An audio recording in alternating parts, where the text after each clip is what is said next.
Every Scientologist is required to recruit new members. Find their ruin was Hubbard's advice.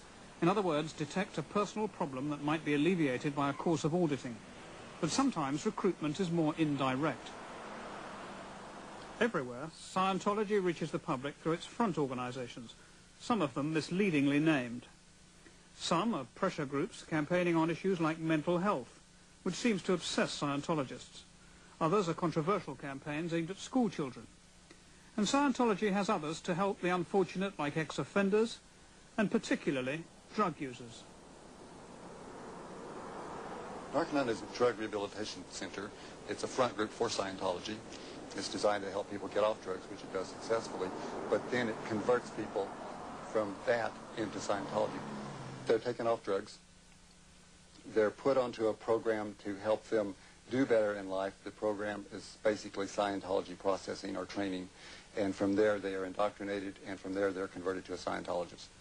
And how many of those former drug addicts become Scientologists? Anywhere from 50 to 75%. Can you recall an incident which occurred when your mother looked younger? Yeah, when she... One of the main grievances of the plaintiffs in the class action relates to auditing. The most intimate confessions are sometimes divulged in these sessions, and the auditor notes them down. This information is then kept in processing files known as pre-clear or PC folders, which are carefully stored. The use that has been made of the contents of these folders is now a matter of contention. Hubbard wrote in What is Scientology, "The auditor treats all session reports as confidential."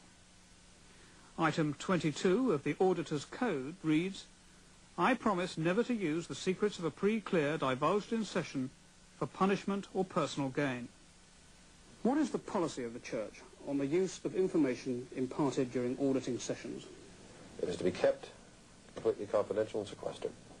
Completely confidential? Yes. Is that policy rigorously observed? Yes, it is. Has it been? Yes. Has it been rigorously observed? Absolutely.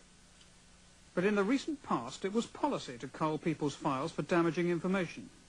Hubbard's wife, Mary Sue, who was later imprisoned, wrote a Guardian order in 1969 to make full use of all files on the organization to affect your major target. These include processing files. You were in the intelligence division of the Guardian's office of the Church of Scientology. Did you have access to people's personal confidential files? Oh, certainly, certainly. And was use ever made of that information? Every mission that I ever went on, I used it. What did you do? Well, when we'd first come into an organization, we would have the pretty clear folders of people that were involved in the organization that had maybe given the organization some trouble, pulled and culled for things that they may have done and were hiding. And that information would be brought to their attention in order to kind of bring them back into the fold, so to speak. Did you use confidential information that the Church held about people?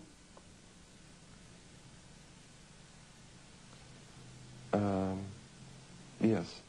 For example, that was used to get the extortion money with, a lot of times. Are you categorically denying that private information culled from PC folders has ever been disseminated to intimidate or blackmail ex-members of the Church of Scientology? Absolutely, because that can be verified in every court of law in the world, and it's just as simple as that. So there will be allegations that people want $1 billion. I understand that they want $1 billion, but they'll have to come up with some kind of documentation. There is none. There is none. Nada, as they say in Spanish, niente, as they say in Italian. There's nothing. But one of the class action plaintiffs has some widely circulated internal church documents that, she says, were seized by the FBI and authenticated in court. Here you have a file on a woman. The following data was gotten from this woman's folders. She had several self-induced abortions. She saw a psychiatrist for alcoholism problems. She has a drug history of Librium, Valium, Milltown's alcohol, LSD, opium, heroin, and many other things. That her son went to jail. And in another case here, a woman, it says here, her folders start in 1963. She masturbated regularly since she was 8 years old. She mentioned doing it once with coffee grounds and once had a puppy licker. When she lived in Greenwich Village, she claimed she screwed anything with pants. Now, this information was supplied in confidence in auditing sessions. You can believe it. The Church would say that It has wound up the Guardian's office. It has changed a lot of the practices that went on in previous years. It has now cleaned up its act. Is the Church of Scientology today a different organization from the one you left? It's worse.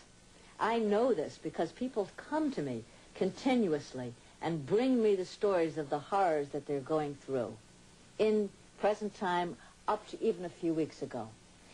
The Church has a history of every time they're called to account, they say, oh, that was in the past. We've dismissed those people. We don't do that anymore. It can be called a catechism of the Church. We don't do that anymore. They do it, and more, as they'll do it as much as they can get away with. In California, Ludus Burse is another former Scientologist whose troubles began when he left the church last year. Several months after I got out, they started sending people around to get me to sign a confession. 2 and 3 of them at a time. One of them was this big guy, about 6'6", and I don't know, it just freaked me out. After you refused to sign the confession, what was the next stage?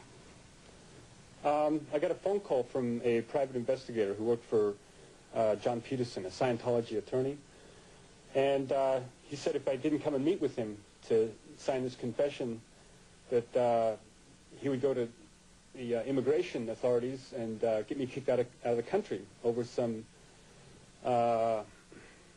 discrepancies, as he called them, in my immigration status. So they had some fairly private information about your past. Oh, yeah. Yeah. Where do you think they got it from? Yeah. Well, this was some private investigator, just some voice on the phone. He got it from my confessional folders, which I had told to my Scientology so-called minister about 15 years before that. That's the only person I ever told about that. This 1972 directive that the FBI seized is a frank statement of one of Hubbard's aims.